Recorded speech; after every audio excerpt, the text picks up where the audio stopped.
बताता हूँ। अगर 5000 का जूता हो, मंदिर के बाहर निकालना पड़ जाए, आप गए तो मंदिर में हैं, प्रेम से दर्शन करने और भगवान के सामने खड़े होकर कहते हैं, माँ तू पिता तुम मेरे, शरण कहूँ मैं किसकी। अब दृष्टि कहाँ है? खड़े तो भगवान के सामने हाथ जोड़े और दिमाग चल रहा जूते की ओर। जूते से हाथ जोड़कर कहते हैं, माँ तो पिता तुम मेरे।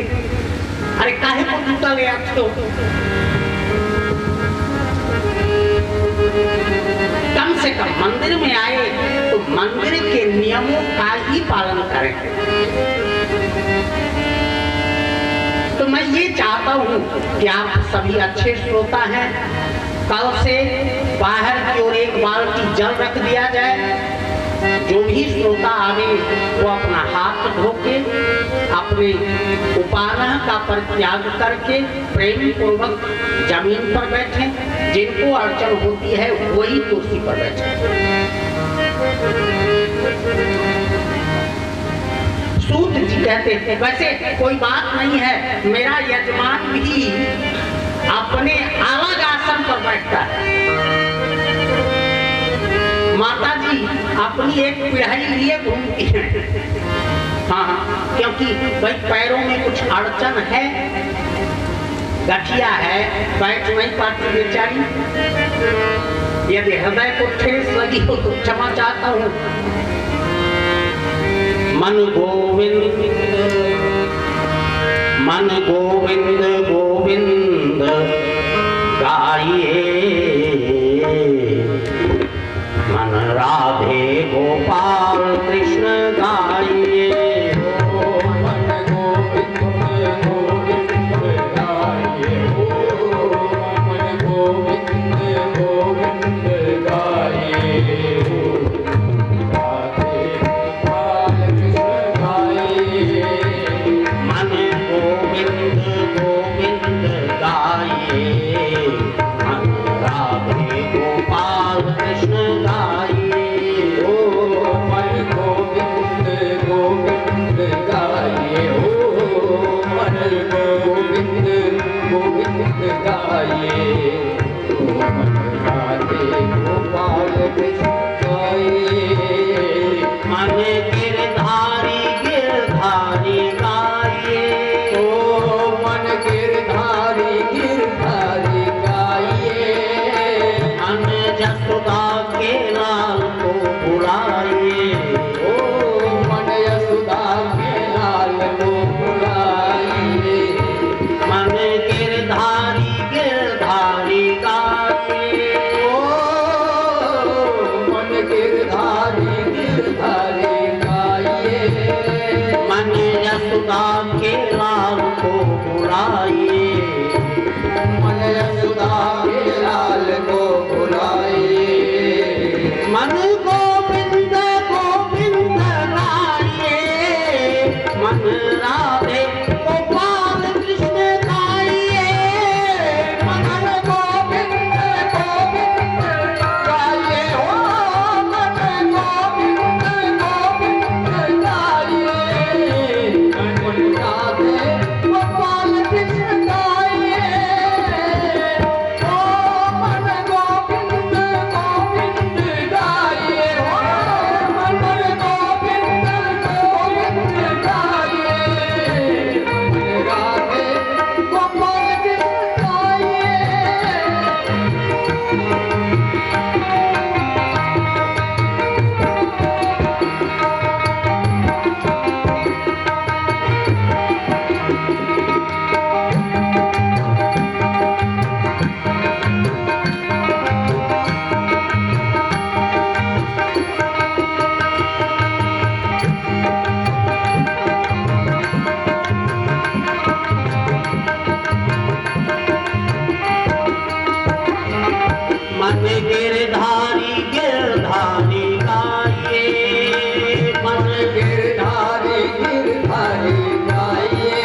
मन गोविंद गोविंद गाये, मन राधे गोपाल कृष्ण गाये। मन गिरधारी गिरधारी गाइए, मन यशोदा के लाल को बुलाइए। मन गिरधारी गिरधारी गाइए, हो गाइए, हाँ जी गाइए। मन गिरधारी गिरधारी गाइए, मन यशोदा के लाल को बुलाइए। ओ मन गोविंद गोविंद गाइए, हो मन गोविंद गोविंद गाइए। मन राधे गोपाल कृष्ण गाइए, मन गोविंद गोविंद गाइए। मन राधे गोपाल कृष्ण गाये। मन गोविंद गोविंद गाइए, गोविंद गाइए। मन राधे गोपाल कृष्ण गाइए।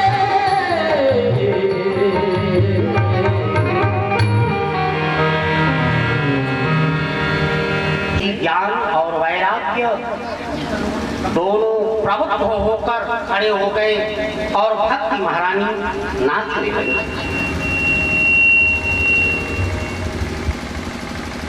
नारद जी से पूछा, नारद जी हम कहाँ जाएं? भक्ति देवी ने जब निवेदन किया तो नारद जी कहते, देवी आप तो भक्तों के हृदय में निवास करो।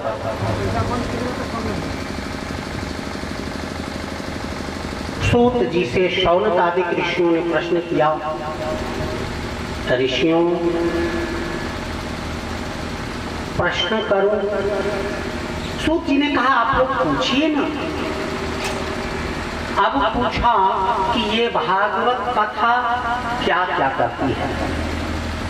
आप कहते हो कि भागवत कथा होनी चाहिए, क्यों होनी चाहिए? सूत जी कहते, ऋषियों जे मानवा पाप कृतस्तु सर्वदा सदा दुराचार रता विमार्गगा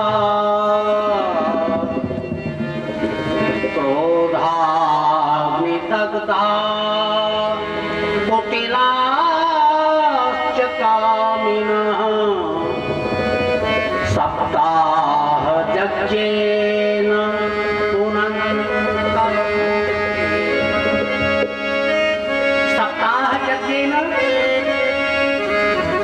पुनन्ति ते।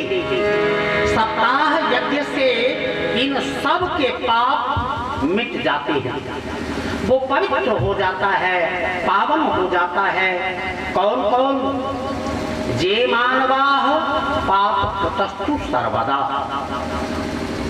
ऐसे लोग जो हमेशा पाप में रत हैं, केवल पाप ही पाप करते हैं, उनकी निवृत्ति श्रीमद् भागवत जी से होती है।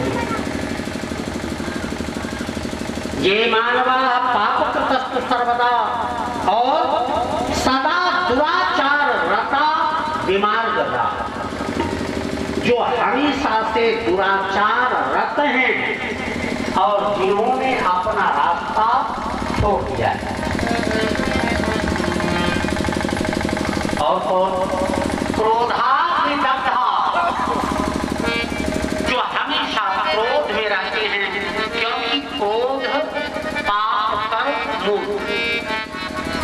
क्रोधाग्निदग्धा कुटिलाश्च कामिनः, जो कुटिल हैं, जो कामी हैं, सप्ताह यज्ञ से इस कलयुग में उनकी भी पवित्रता हो जाती है। अर्थात काम, क्रोध, लोभ, मोह, मात्सर्य, जितने भी दूषण हैं, उन सारे दूषण को दूर करके वर्ग कर देने वाली कथा है। ये मात्सर्य क्या है? काम को आप जानते हैं, क्रोध भी जानते हैं, मोह भी जानते हैं, लोभ भी जानते हैं। ये मत्सर क्या है? मत्सर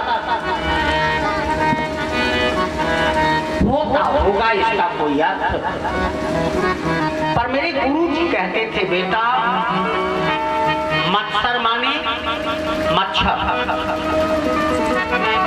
मत्सर माने मच्छर। हमने चरण पकड़ लिए गुरुदेव, ये कौन सी भागवत? बोले बेटा सुन, जैसे मच्छर बिना चाहे भी बाहर काटता रहता है शरीर के बाहर, आप न चाहें तो भी काटेगा, और जो किसी को देखकर भीतर काटने लग जाए वो है मत्सर।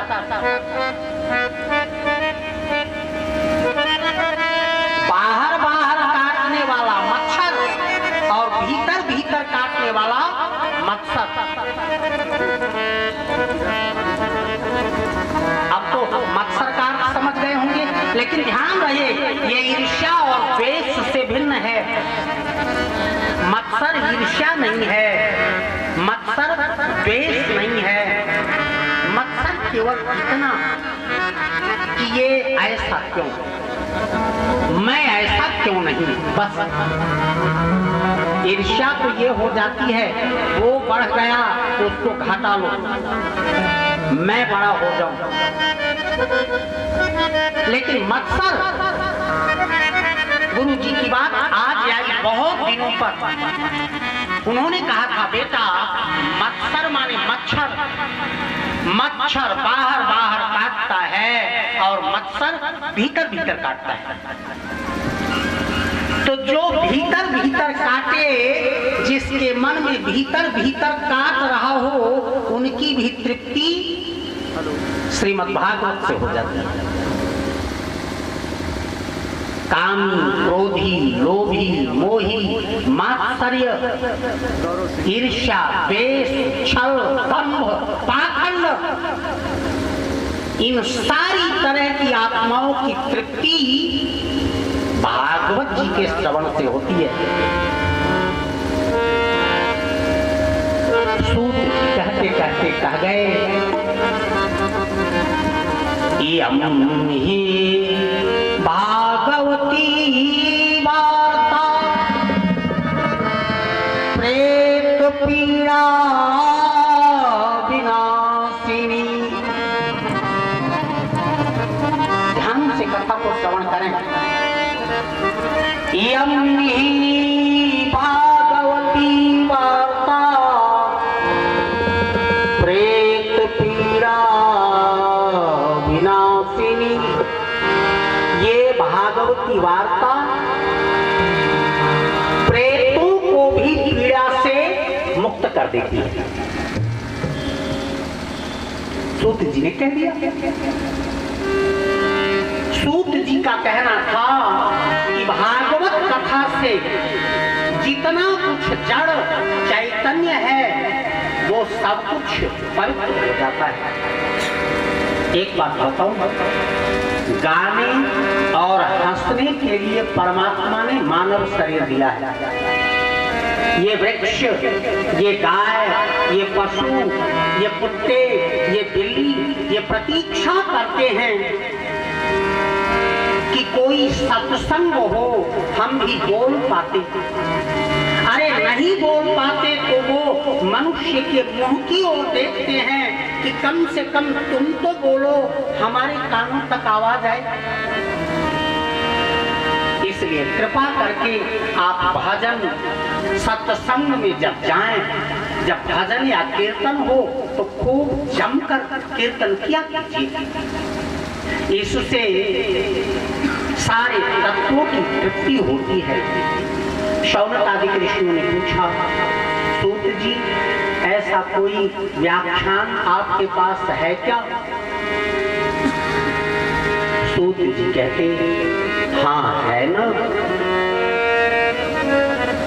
देखो भागवत जी की कथा को दो स्तर पर आप श्रवण करें, एक तो कथा और एक उसका सार तत्व। देखें कथा को देखें, एक प्रेत पीड़ा विनाशिनी, प्रेतों की पीड़ा को नष्ट करने वाली है ये कथा। और जब शौनकादिकों ने पूछा कोई इतिहास, बोले हाँ है। अब इतिहास बता रहे हैं। एक आत्मदेव ब्राह्मण थे,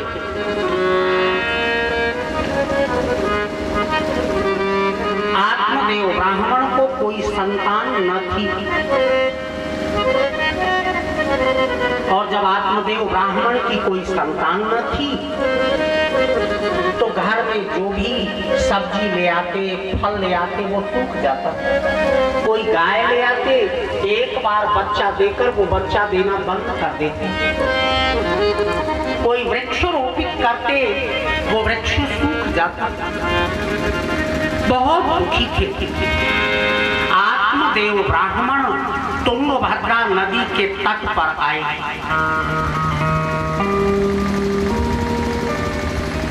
और इस मन से आए कि अब मैं अपने प्राण त्याग दूंगा, आत्महत्या करने आए। ठीक है, अब देखो आत्मदेव ब्राह्मण, हमारा मन तुंगभद्रा नदी, तुंगम कल्याणम करोसि यत्सह, अत्यधिक कल्याण की मंशा जहाँ होती हो वह है नदी का नाम तुंगभद्रा नदी। हमारा मन आत्मा रूपी नदी के पास जाता है और आत्मा जब धिक्कारती है, मन को फटकारती है, तो मन दुखी होकर शरीर का त्याग करना चाहता है।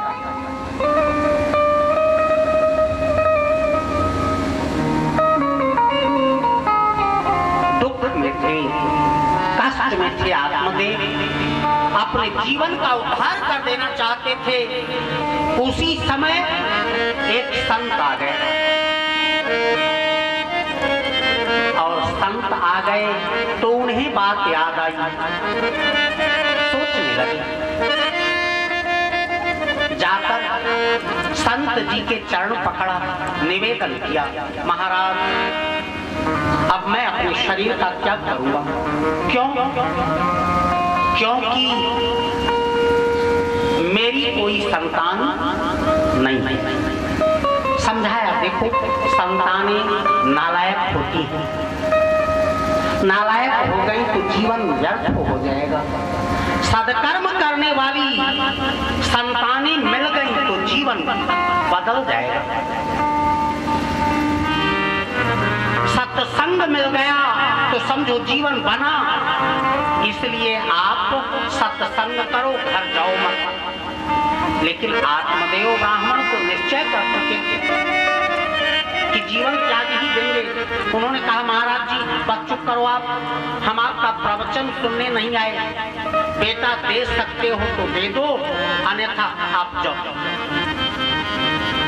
संत का हृदय उन्होंने एक फल दे दिया, देखा, समझाया।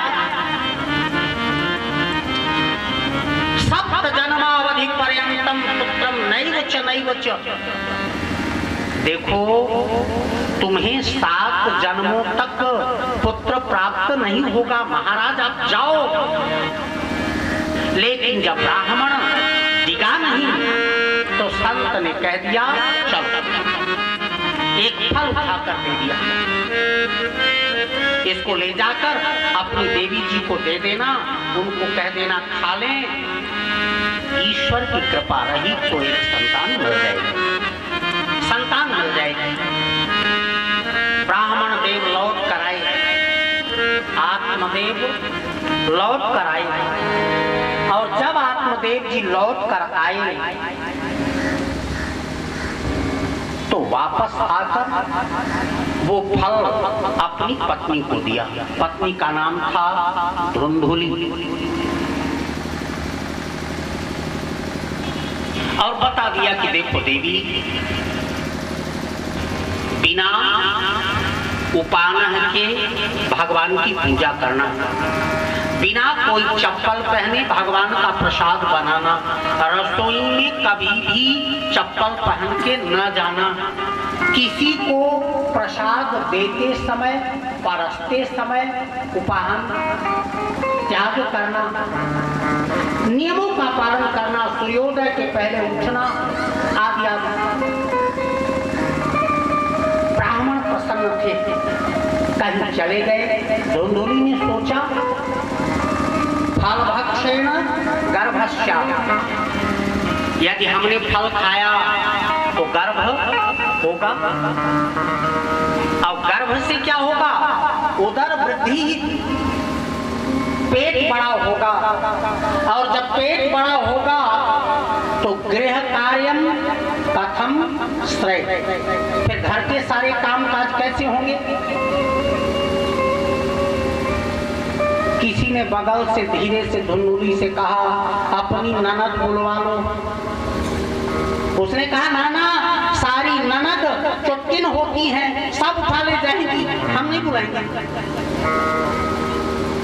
अच्छा, नियम तो यही है, ननद आ जाए, भाभी को बच्चा हो तो वो खूब सेवा सहाय करें, लेकिन मना कर दिया। नहीं, चुटकिन है, सब उठा ले जाएगी। फिर मन में बात आई, मान लिया पड़ोसन ने गाली दे दी, अभी तो हम ही बड़े हैं, पड़ोसन गाली देकर चली जाए और मेरा पेट बड़ा सा है तो झपट्टा कौन मारेगा? अरे बहादुरी तो तब होती कि जब पड़ोसन ने एक शब्द कहा, हम दौड़कर उसकी झोंटी पकड़े और खींचे दौड़ाए, तब मैं बहादुर। कोई बात नहीं, तू मेरी बहन है, मैं अपनी संतान तुम्हें सौंप देती हूँ, लेकिन मेरे वो जो है ना, वो कुछ लालची हैं, उन्हें कुछ दे देना, वो मुंह बंद कर लेंगे। धुंधुली ने कहा, हाँ ठीक ठीक। और ये फल, बोला इसका टेस्ट कर लो, गाय को खिला दो। आत्मदेव जी के घर एक गाय थी, उस फल को देखो, संत प्रसाद में भी संदेह। गीता में आता है, संशयात्मा विनश्यति। संत प्रसाद में भी उसको संदेह था। उसको आपकी भाषा में बताऊं क्या, टेस्ट करने के लिए उस फल को गाय को खिला दिया। कालांतर में उसकी बहन को बच्चा पैदा हुआ, बच्चे को ले आकर धुंधुली को दे दिया। आत्मदेव को धुंधुली ने बता दिया, ब्राह्मण देव आपके घर बेटा हुआ है। भोले भाले आत्मदेव बहुत प्रसन्न हुए, मेरे घर को बेटा हुआ है।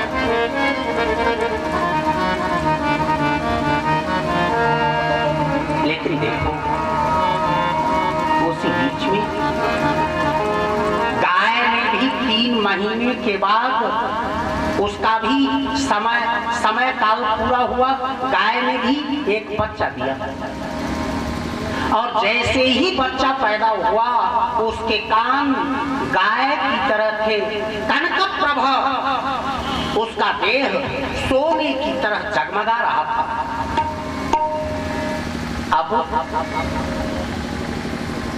जैसे ही देखा आत्मदेव ने, लोग कहने लगे, भगवान जिसको देता है छप्पर फाड़ के देता है।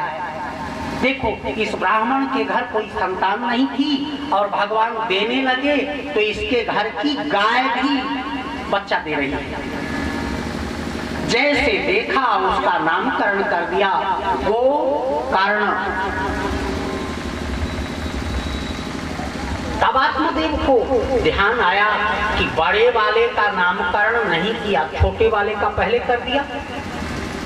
गोकर्ण जी ने अपना नाम प्राप्त कर लिया और कहे देवी वो बड़े वाले बेटे को धुंधुली ने कहा बस कीजिए, अब बोलिएगा मत। 9 महीने पेट में हमने रखा, दुख सुख हमने सहा और नाम आप देंगे। एक का नामकरण आपने कर लिया और इसका नाम हम देंगे। मैं हूँ धुंधुली और मेरा बेटा है धुंधकारी। भागवत जी में वर्णन आता है गोकर्ण पंडित ज्ञानी धुंधकारी महाफल। गोकर्ण जी संत प्रसाद थे, इसलिए ज्ञानी थे, पंडित थे और धुंधकारी फल था। सारे दुर्गुण उसमें थे, बुराई करता था। गोकर्ण जी ने उसकी 4 ढाल देखी तो गृहता परित्याग कर गए कि अब घर नहीं जाएंगे, छोड़कर चले गए तीर्थ। उसने बाप का सारा धन मदिरा पान में नष्ट कर दिया, शराब पी पीकर सब नष्ट कर दिया। आज गोकर्ण जी कहीं से घूम टहल कर वहीं आ गए। उन्होंने कहा पिताजी संन्यास से सर्वथा सुखम। ये शरीर जो मांस का है, लोहू का है, हड्डियों का है, इसकी ममता का परित्याग कर दें आप। संन्यास से सर्वथा सुखम। गोकर्ण जी कहते संतन के संग लाग रे तेरी अच्छी बनेगी। संतन के संग तेरी अच्छी बनेगी।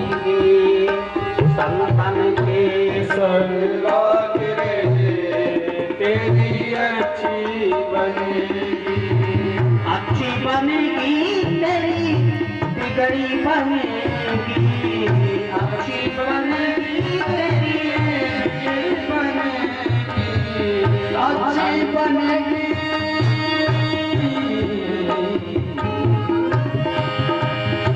अच्छी बनेगी तेरी बिगड़ी बनेगी। हाँ अच्छी बनेगी तेरी बिगड़ी बनेगी।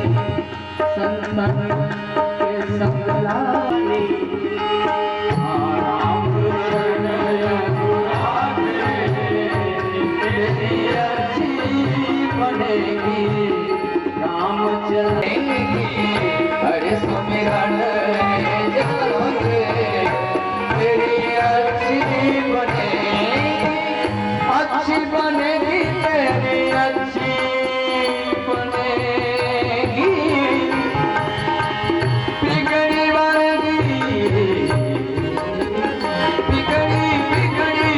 बनेगी। हाथी बिगड़ी बनेगी। मोदी बिगड़ी बनेगी। अच्छी बनेगी हाथी बिगड़ी बनेगी। आगा से तो है हंस करेंगे। आगा से तो है हंस करेंगे। मिट जाए उड़ के दाग रे तेरी अच्छी बनेगी। मिट जाए उड़ के दाग रे तेरी अच्छी बनेगी। मिट जाए उड़ के दाग रे तेरी अच्छी बनेगी। सुत नारी 3 आशाएं। सुत नारी 3 आशाएं। सुत नारी 3 आशाएं। सुत नारी